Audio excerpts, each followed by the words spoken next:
ओम शांति। आज बाबा के 8 अक्टूबर के महावाक्य हैं। बाबा ने कहा, मीठे बच्चे, बुद्धि को रिफाइन बनाना है तो एक बाप की याद में रहो। याद से ही आत्मा स्वच्छ बनती जाएगी।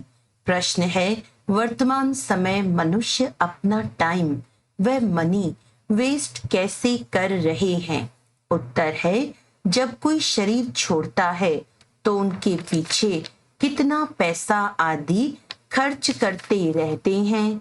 जब शरीर छोड़कर चला गया तो उसकी कोई वैल्यू तो रही नहीं, इसीलिए उसके पिछाड़ी जो कुछ करते हैं उसमें अपना टाइम और मनी वेस्ट करते हैं।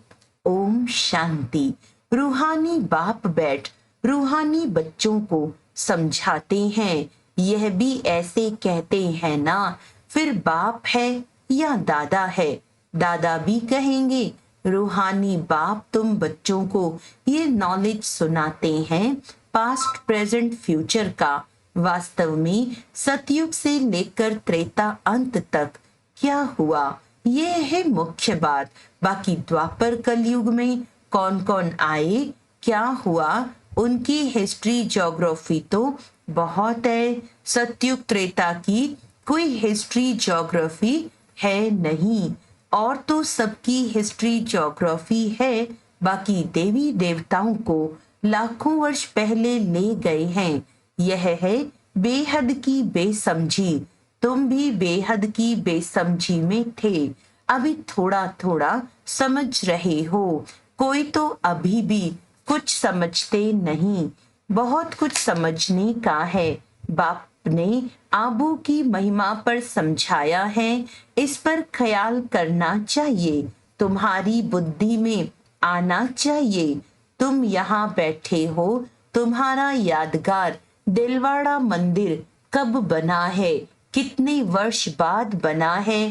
कहते हैं 1250 वर्ष हुए हैं, तो बाकी कितने वर्ष रहे? 3750 वर्ष रहे। तो उन्होंने भी अभी का यादगार और वैकुंठ का यादगार बनाया है। मंदिरों की भी कंपटीशन होती है ना, एक दो से अच्छा बनाएंगे। अभी तो पैसा ही कहाँ है जो बनावे? पैसा तो बहुत था, तो सोमनाथ का मंदिर कितना बड़ा बनाया है, अभी तो बना न सके। भल आगरे आदि में बनाते रहते हैं, परंतु वह सब है फालतू।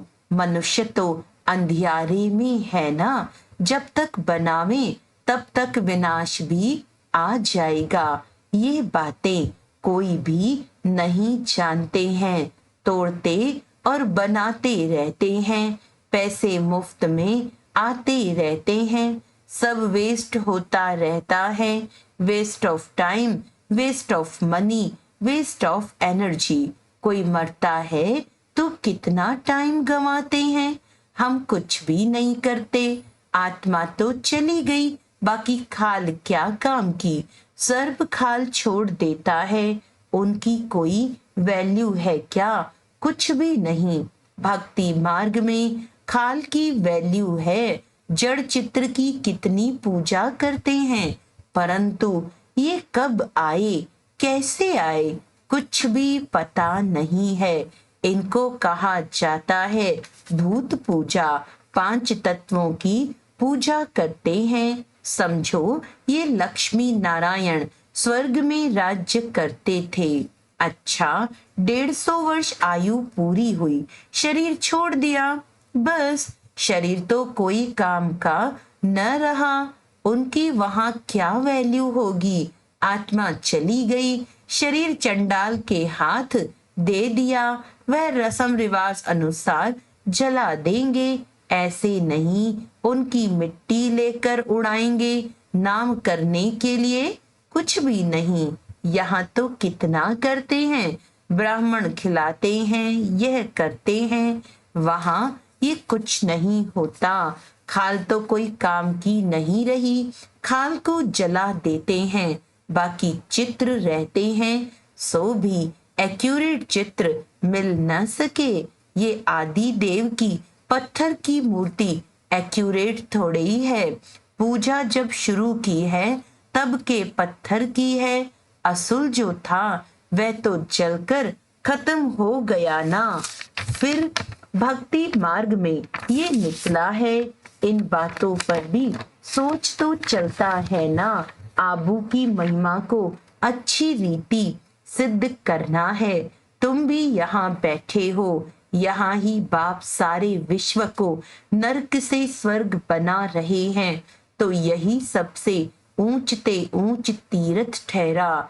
अभी इतनी भावना नहीं है, सिर्फ एक शिव में भावना है। कहाँ भी जाओ शिव का मंदिर जरूर होगा। अमरनाथ में भी शिव का ही है। कहते हैं शंकर ने पार्वती को कथा सुनाई, वहां तो कथा की बात ही नहीं। मनुष्यों को कुछ भी समझ नहीं है। अभी तुमको समझ आई है, आगे पता था क्या। अभी बाबा आबू की कितनी महिमा करते हैं। सर्व तीर्थों में ये महान तीर्थ है। बाबा समझाते तो बहुत है, परंतु जबकि अनन्य बच्चों की बुद्धि में बैठे। अभी तो देह अभिमान बहुत है, ज्ञान तो बहुत ढेर चाहिए, रिफाइननेस भी बहुत आनी है। अभी तो योग बड़ा मुश्किल कोई का लगता है। योग के साथ फिर नॉलेज भी चाहिए। ऐसे नहीं सिर्फ योग में रहना है, योग में नॉलेज जरूर चाहिए। दिल्ली में ज्ञान विज्ञान भवन नाम रखा है, परंतु इनका अर्थ क्या है ये समझते थोड़ी हैं। ज्ञान विज्ञान तो सेकंड का है, शांति धाम सुख धाम, परंतु मनुष्यों में जरा भी बुद्धि नहीं है, अर्थ थोड़े समझते हैं। चिन्मयानंद आदि कितने बड़े बड़े सन्यासी आदि हैं, गीता सुनाते हैं, कितने उन्हों के ढेर फॉलोअर्स हैं। सबसे बड़ा जगत का गुरु तो एक ही बाप है। बाप और टीचर से बड़ा गुरु होता है। स्त्री कभी दूसरा पति नहीं करेगी तो गुरु भी दूसरा नहीं करना चाहिए। एक गुरु किया उनको ही सदगति करनी है, फिर और गुरु क्यों। सदगति तो एक ही बेहद का, सदगुरु तो एक ही बेहद का बाप है, सबकी सदगति करने वाला है।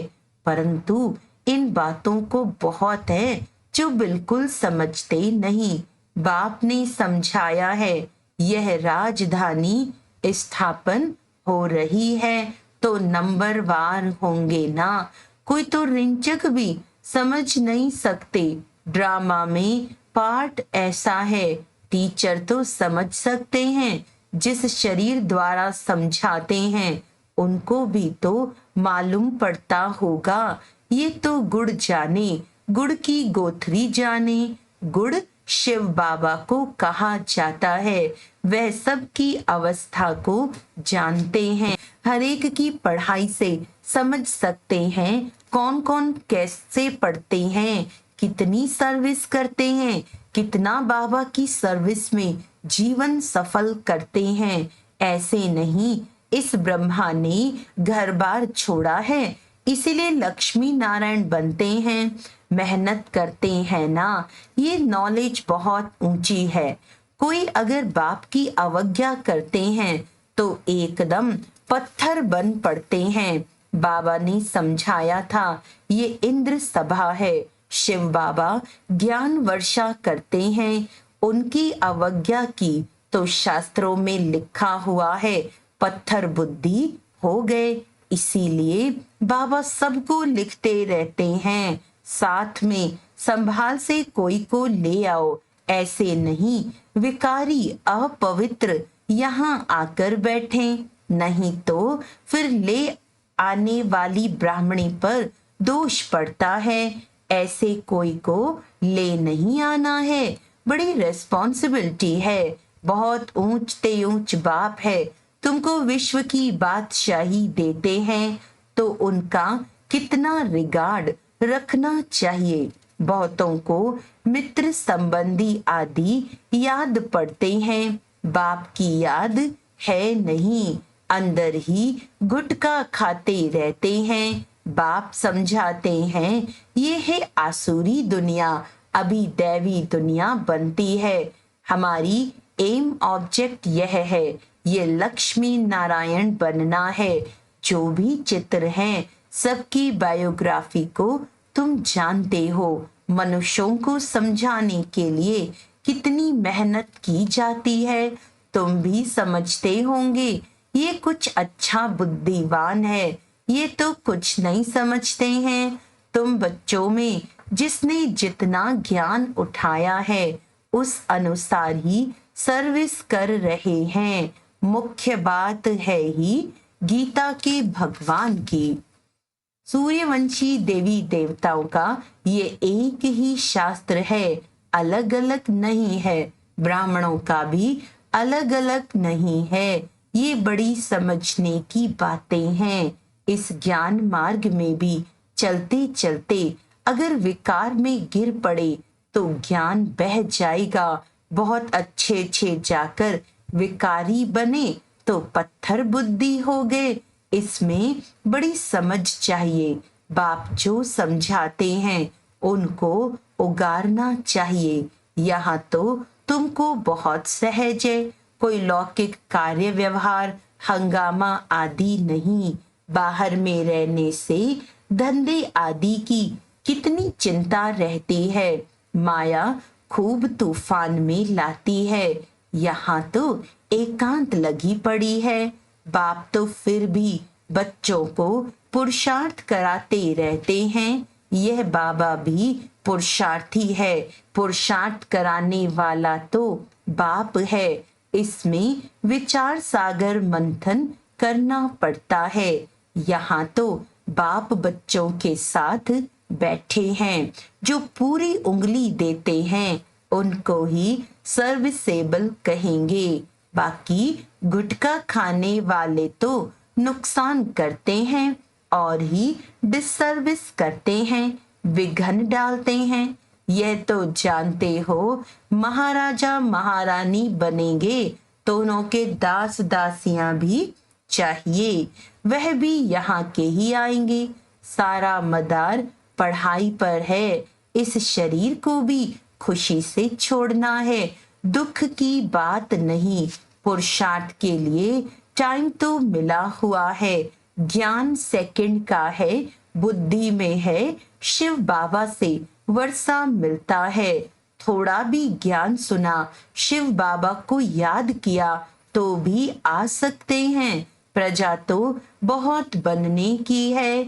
हमारी राजधानी सूर्यवंशी चंद्रवंशी यहाँ स्थापन हो रही है। बाप का बनकर अगर गिलानी करते हैं तो बहुत बोझा चढ़ता है।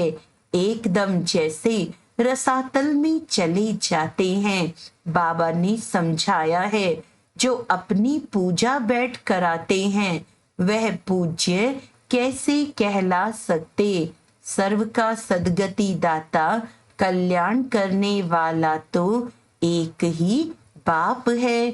मनुष्य तो शांति का अर्थ भी नहीं समझते हैं। सर्व का सदगति दाता कल्याण करने वाला तो एक ही बाप है। मनुष्य तो शांति का भी अर्थ नहीं समझते हैं। हठ योग से प्राणायाम आदि चढ़ाना उसको ही शांति समझते हैं। उसमें भी बहुत मेहनत लगती है। कोई की ब्रेन खराब हो जाती है। प्राप्ति कुछ भी नहीं, वह है अल्पकाल की शांति। जैसे सुख को अल्पकाल कागविष्टा समान कहते हैं, वैसे वह शांति भी कागविष्टा की समान है। वह है ही अल्पकाल के लिए। बाप तो 21 जन्मों के लिए तुमको सुख शांति दोनों देते हैं। कोई तो शांति धाम में पिछाड़ी तक रहते होंगे। जिनका पाठ है वे इतना सुख थोड़े ही देख सकेंगे। वहां भी नंबरवार मर्तबे तो होंगे ना, भल दास दासियां होंगे, परंतु अंदर थोड़े ही घुस सकेंगे, श्री कृष्ण को भी देख ना सकें। सबके अलग अलग महल होंगे ना, कोई टाइम होगा देखने का। जैसे देखो पोप आता है तो उनका दर्शन करने के लिए कितने लोग जाते हैं, ऐसे बहुत निकलेंगे जिनका बहुत प्रभाव होगा। लाखों मनुष्य जाएंगे दर्शन करने के लिए। यहाँ शिव बाबा का दर्शन कैसे होगा, यह तो समझने की बात है। अब दुनिया को कैसे पता पड़े कि ये सबसे ऊंच तीर्थ है। देलवाड़ा जैसा मंदिर शायद आसपास और भी हो, वह भी जाकर देखना चाहिए कैसे बना हुआ है। उनको ज्ञान देने की भी दरकार नहीं, वह फिर तुमको ज्ञान देने लग जाएंगे। राय देते हैं ना, ये करना चाहिए, ये करना चाहिए। यह तो जानते नहीं कि इनको पढ़ाने वाला कौन है। एक एक को समझाने में मेहनत लगती है। उन पर कहानियां भी हैं। कहते थे शेर आया, तुम भी कहते हो मौत आया कि आया, तो वह विश्वास नहीं करते हैं। समझते हैं अभी तो 40,000 वर्ष पड़े हैं, मौत कहाँ से आएगा। परंतु मौत आना तो जरूर है, सबको ले जाएंगे। वहां कोई भी किचड़ा होता नहीं। यहाँ की गऊ और वहां की गऊ में भी कितना फर्क है। श्री कृष्ण थोड़े ही गऊ चराता था, उन्हों के पास तो दूध हेलीकॉप्टर में आता होगा। ये किच्चड़ पट्टी दूर रहती होगी, सामने घर में थोड़े ही किचड़ा रहेगा। वहां तो अपरम अपार सुख है, जिसके लिए पूरा पुरुषार्थ करना है। कितने अच्छे अच्छे बच्चे सेंटर से आते हैं, बाबा देखकर कितना खुश होते हैं। नंबरवार पुरुषार्थ अनुसार फूल निकलते हैं। फूल जो हैं वे अपने को भी फूल समझते हैं। दिल्ली में भी बच्चे कितनी सर्विस करते हैं, रात दिन।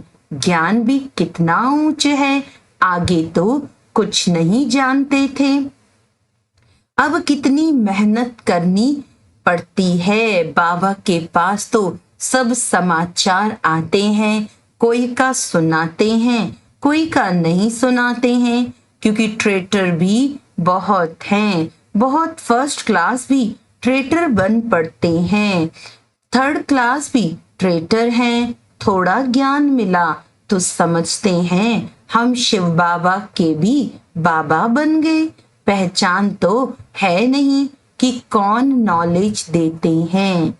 अच्छा, मीठे मीठे सिकिलदे बच्चों प्रति माता पिता बाप दादा का याद प्यार और गुड मॉर्निंग। रूहानी बाप की रूहानी बच्चों को नमस्ते। हम रूहानी बच्चों की रूहानी बाप दादा को याद प्यार गुड मॉर्निंग, नमस्ते नमस्ते नमस्ते जी। धारणा के लिए मुख्य सार है, विश्व की बादशाही देने वाले बाप का बहुत बहुत रिगार्ड रखना है। बाप की सर्विस में अपनी जीवन सफल करनी है। पढ़ाई पर पूरा पूरा ध्यान देना है। बाप से जो ज्ञान मिलता है उस पर विचार सागर मंथन करना है। कभी भी विघन रूप नहीं बनना है। डिससर्विस नहीं करनी है। अहंकार में नहीं आना है। वरदान है, चारों ही सब्जेक्ट में बाप के दिल पसंद मार्क्स लेने वाले दिल तख्त नशीन भव। जो बच्चे चारों ही सब्जेक्ट में अच्छे मार्क्स लेते हैं, आदि से अंत तक अच्छे नंबर से पास होते हैं, उन्हें ही पास विद ऑनर कहा जाता है। बीच बीच में मार्क्स कम हुई फिर मेकअप किया, ऐसे नहीं, लेकिन सभी सब्जेक्ट में बाप के दिल पसंद ही दिल तख्त नशीन बनते हैं। साथ साथ ब्राह्मण संसार में सर्व के प्यारे, सर्व के सहयोगी, सर्व का सम्मान प्राप्त करने वाले दिल तख्त नशीन सो राज्य तख्त नशीन बनते हैं। स्लोगन है, दिल रुबा वह है जिसके दिल में सदा यही अनहद गीत बजता रहे कि मैं बाप की, बाप मेरा। अच्छा, आज का अव्यक्त इशारा है, देह की आकर्षण के संस्कार जो न चाहते हुए भी खींच लेते हैं, इस संस्कार को परिवर्तन करने के लिए मुख्य 2 बातों का ध्यान रखो। पहला, हरेक के चरित्र को देखना है और दूसरा, चैतन्य यानी विचित्र आत्मा को देखना है। वर्तमान समय मुख्य यही पुरुषार्थ चाहिए। इसी पुरुषार्थ से संस्कार पवित्र बनते जाएंगे, दैहिक दृष्टि समाप्त हो जाएगी। अच्छा, ओम शांति।